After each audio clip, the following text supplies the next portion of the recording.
gotta see us on TV. Are you struggling to keep up with the times? Well, look no further. The Nolix Show will be on in a few moments. With a personality that could drive someone insane and a tie clip almost as crooked as his nose, here is your host, Nolik. Hello, everybody. Great to see you all here tonight. Lutz, I see you down there. You can get my autograph after the show. Tonight's subject, guns and explosions, something that seemed right at home in a Michael Bay movie, but not at home in world politics. Here's Colleen with the story. The Iran-Contra affair, so it's called, was a scandal between senior administrators and revolting countries that involved the sale of weapons to the Islamic Republic of Iran, which was supposedly under embargo, and the use of the profits from the weapons to be given to revolutionaries in Nicaragua. Apparently, President Reagan knew of this corrupt deal going on between the United States and these countries, but did nothing to stop it. Here's what Reagan had to say in his address to the United States.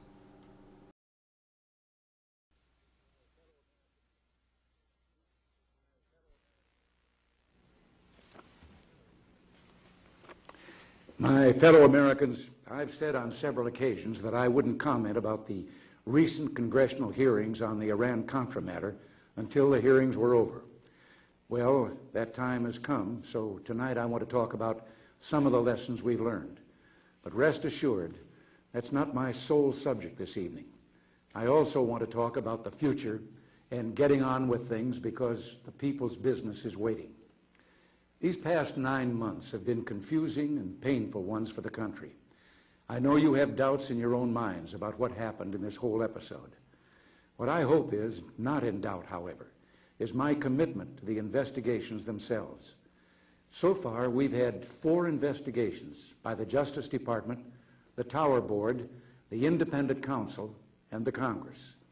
I requested 3 of those investigations, and I endorsed and cooperated fully with the 4th, the congressional hearings, supplying over 250,000 pages of White House documents, including parts of my own private diaries. Once I realized I hadn't been fully informed, I sought to find the answers. Some of the answers I don't like.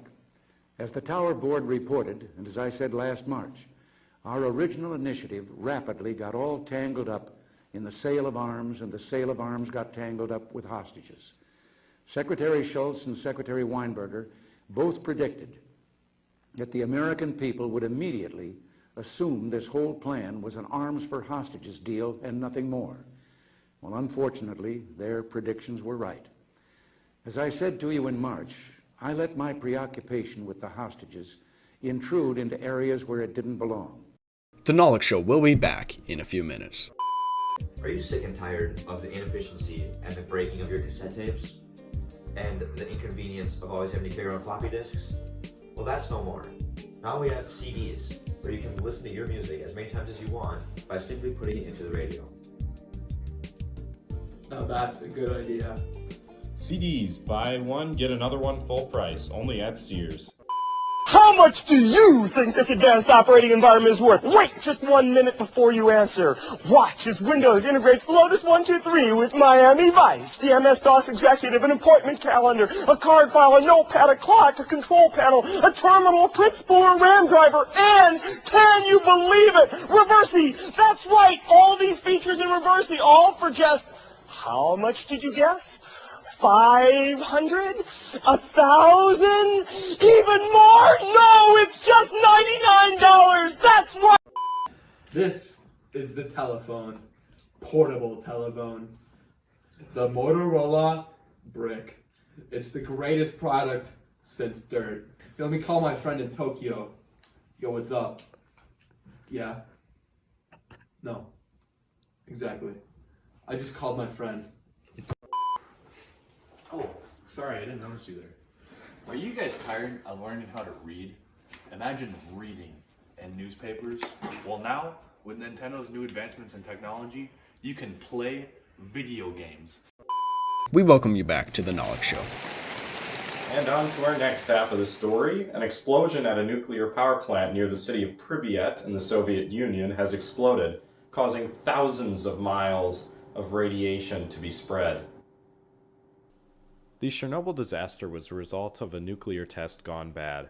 A safety test was taking place on reactor number 4 when suddenly the power output of the reactor dropped to 0.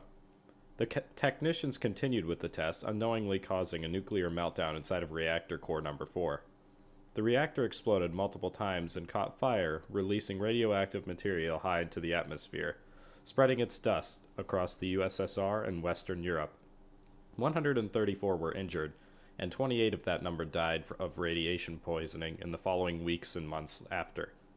The nearby town of Pripyat was evacuated and an exclusion zone set up in an 18-mile radius to keep people from getting poisoned. This is the worst nuclear disaster ever in the history of the world. Back to you, Nalik. And that's all for tonight, folks. Have a great night.